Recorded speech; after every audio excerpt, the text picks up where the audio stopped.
Hello and welcome to another YouTube. I've been away from the YouTube space for a little while, so I thought I'd get back into it by answering a couple of questions. Now, I put a Q&A answer box on my Instagram stories not too long ago, and there was 3 questions that I answered very briefly. However, I think I can go into a little bit more detail, and I thought I would do that over on the YouTube. So hopefully you enjoyed this video. Remember to like and subscribe, that would mean the world. And let's get into these questions. So the first one is, after a few posts that I've done over the last couple of weeks, why do I hate the Bronco? Now, I don't think I've ever said I hate the Bronco. I just think it's really overused and overemphasized from an importance point of view with regards to rugby conditioning and rugby performance. I think maybe too many coaches hang their hat on a Bronco score, and then obviously that plays into the athletes' heads as well, and they put this massive importance on what their Bronco score is, and then you forget about the bigger picture. The Bronco only really tests one physical quality, and that's that aerobic capacity.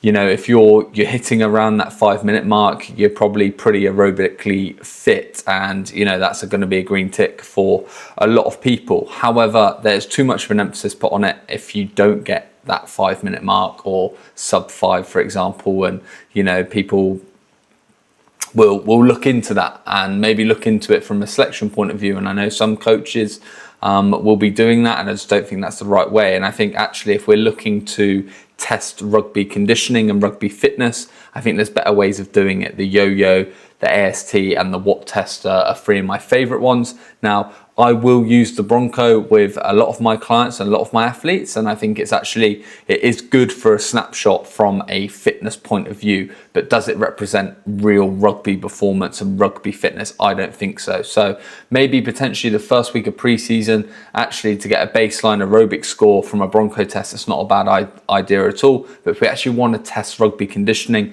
you're going to need to test more than one variable and one component of fitness. So things like getting off the floor, repeated sprintability, some of that work to rest, and actual high intensity intervals probably going to give us a better snapshot of what rugby fitness and rugby conditioning actually entails. So I don't hate the Bronco, I just think it's overused, overemphasized, and people use it in the wrong way. For example, a lot of athletes will go and run lots of practice Broncos, and it's a test. You're going to get better at the test, but are you actually improving your aerobic fitness by just repeating that modality in that test? Probably not. You're probably going to need some longer zone 2 work to really get the adaptation that we need to improve our aerobic system and our aerobic capacity. So yeah, I don't hate it, I just think it's used wrong. Best way to design my off-season training. Now, I know this guy and I've actually spoke to him as well.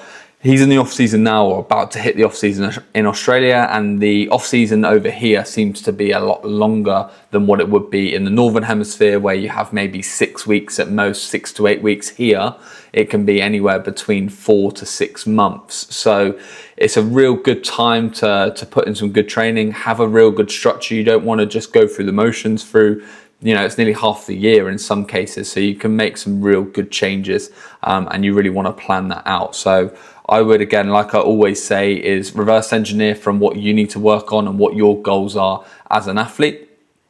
So whether that's strength and power, whether that's size, you know, you need to have an emphasis on that with regards to how frequently you're going to be going to the gym. If it's size and strength, for example, and it's going to be more gym based, then you want to be going to the gym 4 times a week and laying in some really good sessions and progressively overloading throughout that. Now, within that off season, you're going to need some deload weeks, but it's actually how can you layer on some really good training over time, and that's going to probably be the building blocks of your athletic development and making sure that off season's used well and wisely as well.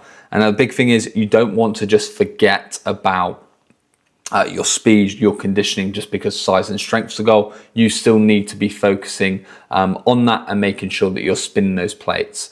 I use this analogy all the time. If you've got certain goals and areas of weakness, you want to be spinning those plates a little bit faster. However, the areas that may already be your strengths, you still want to keep them turning and keep them moving. So you don't want to forget about them. Say strength and power as your goal. That doesn't mean forgetting about speed and conditioning, because again, if you do, they're going to start to decline, and you don't want you don't want to be doing that. You just want to have some focuses within that block of training. Now, because you've got so much time, you could have 6 weeks where, you know, you really go after your gym and then you start to implement your speed work in and your power-based work, because you've got that time to maybe go for a block periodization. So in this case, I'm not against block periodization, but I think in most cases, you're probably going to want to make sure that you're ticking all the boxes, and, you know, you increase that frequency and volume from a gym point of view and from a speed and a conditioning point of view as well. So plan it out.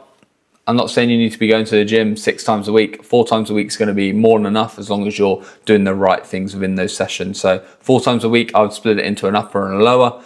And making sure that there's focuses within those sessions. It might be one upper body session is push pull overhead, and then the other one is a horizontal push pull. And then likewise for your lowers, you may have a bilateral day and a unilateral day. There's always a way that you could kind of structure your training to make sure that those sessions aren't just going through the motions, and you have those focuses on there as well. And then obviously as you go through that off season, make sure you have some weeks off. You reset, you reflect, and make sure you're rejuvenated, ready for pre-season. How to go about training when injured and in a car. So this is a big one. Injuries happen, unfortunately, but again, injury provides opportunity and a rehab period.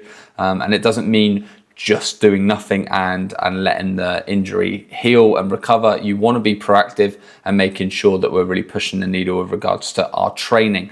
We do not want to be in a position where we become really deconditioned. So then when you have been given the green light to take the cast off, or your injury's healed, you're in a bad state. You want to make sure that you're keeping on top of certain things. So off-feet conditioning is going to be massive. What you can do there, lots of bike work, other bits that you can do, assault bike, arms only. If you're in a cast, maybe not, but lots of bike work. There's no excuse not to be doing any bike work. What I tend to do with a lot of my rehabbers is, if they can't kind of weight bear, is potentially just put a Swiss ball there so they can sit upright and be supported with regards to a posture point of view. So plenty of off-feet conditioning. You want to make sure that your energy systems aren't becoming deconditioned, and you can really target that repeat sprintability, your longer work, your anaerobic work, and then obviously your lactate threshold work as well. There's no excuses not to be doing that. And if it's a lower body injury, you can be doing arms only assault bike, you can be doing ski-erg, you can be doing arms only rowing, etc. So there's no excuses from an energy system point of view not to be training that. And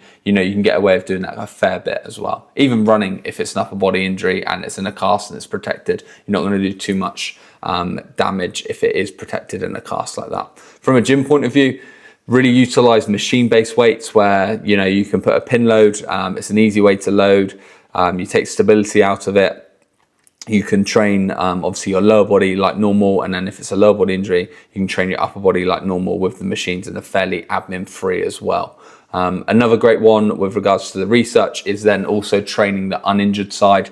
From a hormone release point of view, there's been some good research around kind of sparing that muscle wastage and being able to elicit some growth as well. So definitely look to train the uninjured side like normal. You're not going to create this massive deficit, and then when you do go back to training, you know, and bringing up that deficit there, it will be a lot easier compared to if you were to do no weights at all on that upper limb. So make sure you use machine weights, get a program, make sure your rehab has clear goals and it's progressive, and there's check-in points as well. You don't want to just be left in the dark with regards to that rehab and that whole healing process. You want clear, objective goals to be hitting, so you know where you are, you know when your return to play date is, and then actually when you have got the green light, you're not in a bad place. And you really want to be targeting hitting return to play in a better place than you were before the injury. So that's what I would do with regards to training injured.